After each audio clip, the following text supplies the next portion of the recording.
চলে এসেছি কিন্তু আমরা শিলিগুড়ি শহরের অরিজিনাল দাদাভাই হোটেলে, যেখানে মাত্র 60 টাকায় 17 রকমের আইটেম দিয়ে ভেজ থালি পাচ্ছ। কি অবাক হয়ে গেলে, দেখো 100 টাকার পোলাও থালিটা জাস্ট দেখো, দেখাও কোনটা নিবে, ব্র্যান্ডেডটা নিবে কাঁসার থালায় কলা পাতার উপরে পরিপাটি করে এই থালিটা সার্ভ করে। পোলাও না হাফ প্লেট পনির দেখো তো এই থালির মধ্যে তোমরা কি কি পাচ্ছ আগে ফটফট করে তোমাদেরকে দেখিয়ে নিই। দেখো কাঁসার থালা, কলা পাতা, তার মধ্যে মিনিকেট চালের ভাত, ডাল, ঝুড়ি আলু ভাজা।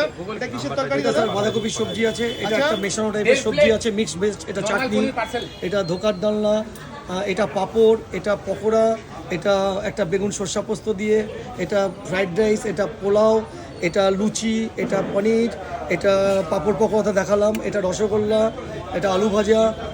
আর এটা তো রাত্রিরে থাকছে, আর দিনের বেলায় মানে এটা হচ্ছে রাতের ডিনার 60 টাকায় এত কিছু, আর দিনের বেলায় আসলে আরো 3টা আইটেম অ্যাড।